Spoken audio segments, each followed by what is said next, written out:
नमस्कार दोस्तों, YouTube channel पर आप सभी का स्वागत है। मैं एस के सैनी। आइए हम सभी लोग देखते हैं आज जो लोग सीटेट 2026 में एग्जाम देंगे उनके लिए एक टॉपिक है असेसमेंट एंड इवैल्यूएशन, आकलन और मूल्यांकन।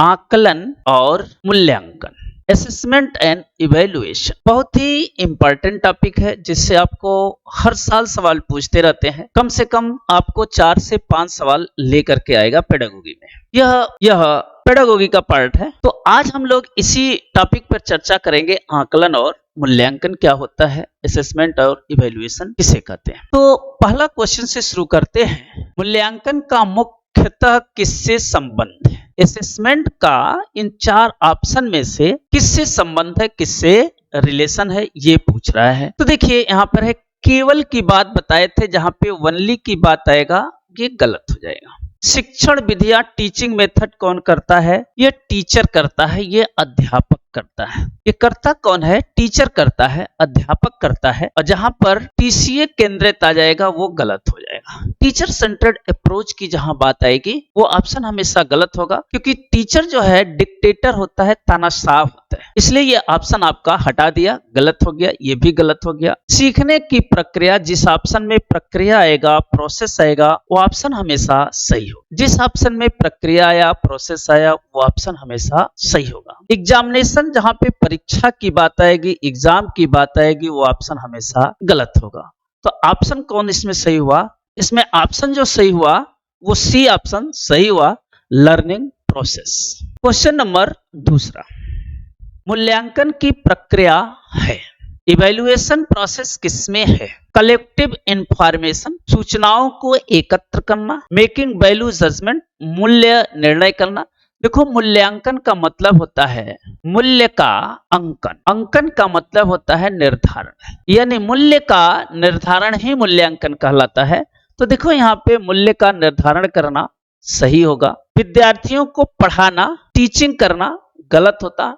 हम स्टूडेंट को पढ़ाते नहीं है बल्कि क्या करते हैं, सिखाते हैं, इसलिए ये भी ऑप्शन गलत होगा। प्रेरणा सही होता है, लेकिन मूल्यांकन के लिए ये ऑप्शन गलत होगा।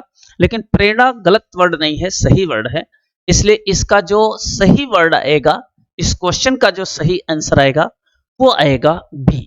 क्वेश्चन नंबर थर्ड, रचनात्मक फॉर्मेटिव असेसमेंट। फॉर्मेटिव असेसमेंट किस लिए किया जाता है? ये देखो, पाठ्यक्रम यानी कोर्स को अंत में, ये गलत होगा। जहां पे सिलेबस आएगा, जहां पे पाठ्यक्रम आएगा, वो ऑप्शन ही गलत होता है। ड्यूरिंग टीचिंग लर्निंग, अधिगम के दौरान, सही होगा। जो फॉर्मेटिव असेसमेंट होता है, एफए होता है, वह सीखने सिखाने के दौरान होता है। जब बच्चा सीख रहा है और टीचर सिखा रहा है, उसी के समय होता है, तो सीखने सिखाने के दौरान होता है, ये सही है। शिक्षण से पहले होता है और एग्जामिनेशन परीक्षा के बाद होता है, ये भी बात गलत है। अभी बताए थे जिस ऑप्शन में एग्जामिनेशन आएगा, जिस ऑप्शन में परीक्षा आएगा, वो गलत हो जाएगा। शिक्षण के पहले होगा, शिक्षण के पहले नहीं होता है।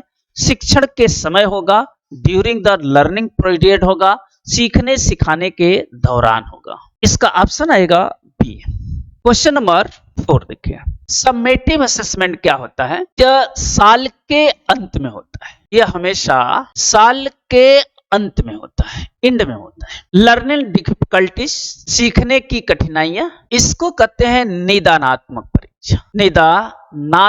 निदानात्मक परीक्षा में क्या होता है, हम बच्चों की कठिनाइयों का पता लगा। इसके बाद जो होता है, निदानात्मक के बाद जो है क्या होता है, उपचारात्मक होता है। इसके बाद जो आएगा उपचारात्मक आएगा। रिमेडियल करते हैं, जो बच्चे की कठिनाइयां उसको दूर करते हैं।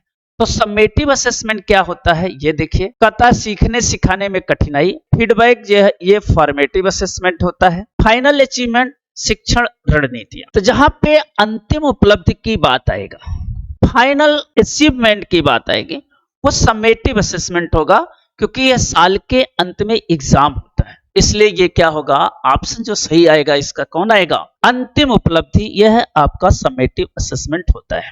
क्वेश्चन नंबर 5, फॉर्मेटिव असेसमेंट की बात कर रहा है। यह सीखने सिखाने के दौरान होता है। जब हम सीखते सिखाते हैं उसी के दौरान हम क्या करते हैं, फॉर्मेटिव असेसमेंट करते हैं। टॉपिक वाइज टेस्ट लेते हैं, हमेशा बच्चों का हम इवैल्यूएशन करते रहते हैं, असेसमेंट करते रहते हैं। तो देखियो जहां पे परीक्षा की बात आएगी, चाहे बोर्ड की परीक्षा हो, चाहे प्रवेश परीक्षा हो, चाहे वार्षिक परीक्षा हो, कोई भी परीक्षा हो, गलत होगा। कौन सा सही होगा? पोर्टफोलियो। पोर्टफोलियो में क्या होता है? बच्चे के सालों भर का रिकॉर्ड रखा जाता है, इसी को पोर्टफोलियो कहते हैं। लेकिन पोर्टफोलियो में क्या नहीं होता है, ऐसा क्वेश्चन पूछा था, क्या नहीं होता है? तो जो नहीं होता है उसमें यह है, पोर्टफोलियो में क्या नहीं होता है, यानी मौखिक चीजें नहीं होती है। यह मौखिक रिकॉर्ड उसमें नहीं रखा जाता है। इसमें जब भी रखा जाता है रिटन एग्जाम होता है, पॉली बैग होता है, इसलिए इसका जो ऑप्शन सही होगा पोर्टफोलियो आएगा, जिसमें बच्चों के सालों भर का रिकॉर्ड रख सतत और व्यापक मूल्यांकन में शामिल है। देखिए यहाँ पे केवल की बात कहेगा, गलत हो जाएगा। केवल की बात करेगा, गलत हो जाएगा। केवल की बात करेगा, गलत होगा। तो एक ही सही होगा। सतत और व्यापक में क्या होगा? स्कॉलिस्ट एंड को स्कॉलिस्ट होता है। स्कॉलिस्ट माने शैक्षणिक काम होता है, शैक्षणिक माने शिक्षा संबंधी काम होता है, शिक्षा संबंधित काम होता है, और ये क्लास के अंदर होता है। यह क्लास के अंदर होता है। को स्कॉलिस्ट जो होता है यह क्लास के बाहर होता है। इसमें है खेलकूद, डांस, गाना, ये सब को स्कॉलिस्ट होते हैं। तो ये दोनों क्रियाएं की जाती हैं। जो स्कॉलिस्ट और को स्कॉलिस्ट होता है, इसमें कंटिन्यूअस और कॉम्प्रिहेंसिव इवैल्यूएशन में किया जाता है। निदानात्मक डायग्नोसिस टेस्ट। निदानात्मक में क्या होता है?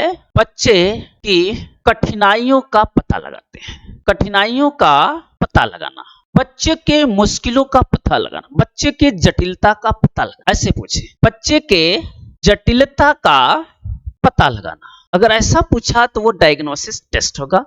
डायग्नोसिस टेस्ट में बच्चे की क्या परेशानियां आ रही हैं उसका हम पता लगाते हैं। इसके बाद क्या करते हैं? रिमेडियल करते हैं, उपचारात्मक करते हैं। उपचारात्मक में क्या होता है? जो बच्चे की कठिनाई का पहचान किए हैं, इसको दूर करना उपचारात्मक परीक्षण कराता है, रिमेडियल कराता है। तो हमेशा डायग्नोसिस के बाद रिमेडियल, एक क्वेश्चन ऐसा भी पूछता है, पहले आप रिमेडियल करते हैं या डायग्नोसिस टेस्ट करते हैं? पहले डायग्नोसिस टेस्ट करते हैं, फिर रिमेडियल करते हैं। जैसे आपको कभी बीमारी है तो डॉक्टर के पास जाते हैं तो पहले टेस्ट कराता है, और टेस्ट के द्वारा आपकी बीमारी को पकड़ता है। बीमारी पकड़ने के बाद तब आपको उस पर दवा चलाता है। यही काम बच्चों को हम देखते हैं कि जिस शासन में ग्रेडिंग सिस्टम रहेगा, छात्रों को पदोन्नति करना, गलत। जहां पे रैंकिंग की बात आएगी, गलत। तो यहाँ पर सीखने की कठिनाइयों का पता लगाना डायग्नोसिस टेस्ट कहलाता है। क्वेश्चन नंबर 8, मूल्यांकन होना चाहिए पक्षपातपूर्ण। जहां पे पक्षपात आएगा वो ऑप्शन गलत होगा। सब्जेक्टिव, ऑब्जेक्टिव, लिमिट, जिसमें लिमिटेड की बात आएगा, गलत होगा। ऑब्जेक्टिव की बात आएगा, ये वस्तुनिष्ठ प्रश्न होते हैं, ऑब्जेक्टिव टाइप के होते हैं, तथ्यात्मक होते हैं, फैक्ट बेस होते हैं। इसमें ऑप्शन होते हैं ए, बी, सी और डी। चार ही ऑप्शन आपके साथ मौजूद है, उसी में से आपको सही और गलत लगाना है। तो इसलिए ऐसे क्वेश्चन आपके गलत होते हैं। सब्जेक्टिव टाइप के जो होंगे, इसमें लिखने वाले क्वेश्चन होते हैं। हर लिखने में अपनी विचारधारा लिखते हैं, अपनी विचारधारा लिखते हैं, जिससे हर एक ही टॉपिक पर जितने बच्चे हैं उनका कॉपी चेक करेंगे तो अलग अलग आंसर राइटिंग आएगा, क्योंकि हर बच्चे की विचारधारा अलग होती है, आंसर राइटिंग अलग अलग आएगा। तो व्यक्ति परक आपको सब्जेक्टिव टाइप के क्वेश्चन होना चाहिए मूल्यांकन। कौन सा मूल्यांकन का उपकरण नहीं पूछा हुआ है? टेस्ट, परीक्षण, डायग्नोसिस टेस्ट कर ही रहे हैं, ऑब्जर्वेशन करते हैं, इंटरव्यू करते हैं, पनिशमेंट नहीं करते हैं। बच्चे को हम पनिशमेंट नहीं देते हैं, दंड नहीं देते हैं। तो इसका जो ऑप्शन सही होगा वो पनिशमेंट होगा, दंड होगा। क्वेश्चन नंबर 10, मूल्यांकन का मुख्य उद्देश्य क्या है? इवैल्यूएशन का मुख्य उद्देश्य क्या है? परीक्षा का भय, जहां पर फियर की बात आएगी, गलत होगा। इंप्रूव्ड लर्निंग, लर्निंग में सुधार। फेल्योर, असफलता, गलत होगा। प्रतिस्पर्धा, गलत होगा। जहां अधिगम में सुधार की बात आएगी वो मूल्यांकन होगा। मूल्यांकन से हम क्या करते हैं? बच्चे के अधिगम में सुधार की बात करते हैं, अगली प्लानिंग बनाते हैं। तो यह कहलाता है improvement of the learning. Question number 11, grading प्रणाली कम करती है। ग्रेडिंग प्रणाली गलत है। तो ग्रेडिंग प्रणाली कब कैसे कम होगा? शिक्षण समय नहीं, परीक्षा का तनाव, हाँ इससे होगा। अगर आपको परीक्षा का टेंशन है कि हमें एग्जाम में क्या करना है, तैयारी करनी है, एग्जाम में परफॉर्मेंस देना है, तो परफॉर्मेंस जहां आएगा वहां पे ग्रेडिंग सिस्टम अपने आप क्या हो जाएगी? कम हो जाएगी। तो इसलिए इसका ऑप्शन आएगा बी। एग्जाम में तनाव लेंगे, टेंशन लेंगे तो आपका ग्रेडिंग सिस्टम क्या हो जाएगा? कम हो जाएगा। Question number 12, assessment for learning. ये फॉर लर्निंग किसमें होता है? समेटिव असेसमेंट, इसमें ऑफ लर्निंग होता है, इसमें ऑफ लर्निंग होता है समेटिव असेसमेंट में। फॉर लर्निंग जो होता है इसमें होता है, फॉर लर्निंग होता है। डायग्नोसिस टेस्ट में बच्चे की गलतियों का पता लगाते हैं, बच्चों की मुश्किलों का पता लगाते हैं, कठिनाई का इसमें हम पता लगाते हैं डायग्नोसिस टेस्ट में। और प्लेस निर्धारण, प्लेस माने स्थान, जहां पर हम जो है बच्चों को लर्न करते हैं, सिखाते हैं, उसके प्लेस का निर्धारण सिखाने से पहले की प्रक्रिया है। तो इसमें जो आपको सही होगा, सी सही होगा, फॉर्मेटिव असेसमेंट। क्वेश्चन नंबर 13, मूल्यांकन शिक्षक की सहायता, मूल्यांकन शिक्षक की सहायता करता है छात्रों को दंड देने में। पनिशमेंट जहां आया वो ऑप्शन गलत हो जाए। इंप्रूव टीचिंग मेथड, पाठ्यक्रम सिलेबस को पूरा करना, अनुशासन बनाना, गलत। शिक्षण विधियों में सुधार के लिए। मूल्यांकन जब हम करते हैं तो टीचर ये सोचता है कि हम कैसे और बेस्ट सिखाएं बच्चों को, पढ़ाएं बच्चों को, जिससे बच्चा और अच्छा ढंग से सीखे। तो मूल्यांकन हम इसीलिए कहते हैं कि बच्चा ये इस मेथड से नहीं सीखा है तो अब इसको एग्जाम्पल देंगे, अच्छा ये एग्जाम्पल नहीं आ रहा है तो दूसरा एग्जाम्पल देंगे। इस तरह से हम बच्चों को क्या करते हैं? सिखाते हैं। क्वेश्चन नंबर 14, शिक्षण से पहले कौन सा मूल्यांकन किया जाता है? हम किसी बच्चे को शिक्षण देना है तो क्या करेंगे? अरे कहीं बैठेंगे उठेंगे तभी तो शिक्षण देंगे। स्थान, प्लेस, इसमें क्या होगा? उसके पहले हम प्लेस का निर्धारण करते हैं कि किस स्थान पर उसे हमने शिक्षण देना चाहिए। तो शिक्षण के पहले जो मूल्यांकन होता है वो प्लेस का होता है, स्थान का होता है। क्वेश्चन नंबर 15, अवलोकन तकनीकी मुख्यतः किस मूल्यांकन हेतु है? ऑब्जर्वेशन किससे है? ज्ञान से। देखो ज्ञान हमेशा रट कर, याद कर, कंठस्थ करके आती है। ज्ञान हमेशा जो है रट के, याद कर, कई बार उसको पढ़ते हैं। ये जी जरूरी है, छोटा बालक है जिसके बालक जो है कोरी स्लेट जैसा है तो वो बार बार पढ़ेगा तो उसके दिमाग में रहेगा, तभी थिंकिंग करेगा। अपनी जगह ये जरूरी है, लेकिन ये ज्ञान जहां आता है गलत होता है। दृष्टिकोण और व्यवहार सही होगा। बच्चे का एटीट्यूड कैसा होना चाहिए और बिहेवियर कैसा होना चाहिए, उसका दृष्टिकोण, देखने का नजरिया कैसा होना चाहिए। मेमोरी जहां आएगी और राइटिंग स्पीड, लेखन की जहां पे गति आएगी, स्पीड की बात आएगी, वो ऑप्शन गलत होगा। इसमें आएगा ऑप्शन बी। अब क्वेश्चन नंबर 16, व्यापक मूल्यांकन का तात्पर्य। बहुत स्पष्ट सवाल आपको दिया है। व्यापक मूल्यांकन का केवल गलत हो जाएगा, केवल गलत हो जाएगा, केवल गलत हो जाएगा, एक ही सही होगा, समग्र विकास से। क्वेश्चन नंबर 17, मूल्यांकन होना चाहिए, सतत भी होना चाहिए, व्यापक होना चाहिए, चाइल्ड सेंट्रल होना चाहिए, सभी होना चाहिए, उपयुक्त सभी होना चाहिए। CC continuous and comprehensive evaluation होना चाहिए, मूल्यांकन होना चाहिए, अकॉर्डिंग टू बच्चे के होना चाहिए। तो इसका ऑप्शन क्या आएगा? डी आएगा। रूब्रिक्स का प्रयोग किया जाता है, उपस्थिति दर्ज कराना, प्रेजेंटेशन, गलत है। गृह कार्य देना, ये गलत। इसकी जगह आ गया है प्रोजेक्ट वर्क। स्पष्ट मूल्यांकन का मापदंड सही होगा, पनिशमेंट जो है आएगा गलत होगा, दंड गलत होगा, लेकिन मापदंड जो है सही होता है। मेजरमेंट होता है क्लियर इवैल्यूएशन क्राइटेरिया, जो क्राइटेरिया हो वो कैसा हो? क्लियर हो।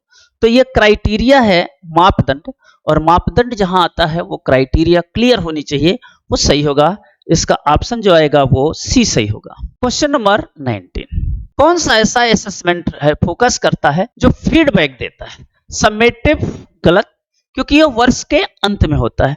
फॉर्मेटिव सही होगा, इससे हमें बच्चों को क्या मिलता है? फीडबैक मिलता है, इसीलिए पीटीएम आया हुआ, पेरेंट्स टीचर मीटिंग आया हुआ। ये हर महीने या स्कूल के अकॉर्डिंग जो है होते रहते हैं, जिसमें पेरेंट्स और टीचर दोनों आकर के मीटिंग करते हैं, जिसमें बच्चे का क्या दिया जाता है? फीडबैक दिया जाता है। स्थान का निर्धारण, ये सिखाने के पहले की प्रक्रिया है। मानदंड संवर्धित, नॉर्म्स, जिस ऑप्शन में मानक शब्द आ जाएगा नॉर्म्स आएगा, वो हमेशा गलत होगा। तो इसका जो सही होगा वो होगा फॉर्मेटिव असेसमेंट FA। असेसमेंट किस पे फोकस करेगा? फॉर्मेटिव असेसमेंट पर फोकस करेगा। क्वेश्चन नंबर 20, मूल्यांकन का पर्पज क्या होना चाहिए, उद्देश्य क्या होना चाहिए? छात्रों को लेबल देना, लेबल जहां आएगा गलत हो जाएगा। छात्रों का कंपेयर करना, तुलना करना जहां आएगा गलत होगा। भय उत्पन्न करना गलत हो जाएगा। शिक्षण की प्रभावशाली निर्धारण करना ये सही होगा। इस तरह से हम लोगों ने आज क्या देखा, 20 क्वेश्चन देखा, जो एक टॉपिक था असेसमेंट और इवैल्यूएशन। बहुत ही इंपॉर्टेंट टॉपिक है, जरूर इसमें से आपको 4 से 5 क्वेश्चन मिलेंगे। अगर आपको सीटेट निकालना है तो आप असेसमेंट और इवैल्यूएशन इस वीडियो को जरूर देखें, निश्चित ही आपको सीटेट में सफलता मिलेगी। तब तक के लिए सभी लोगों को धन्यवाद।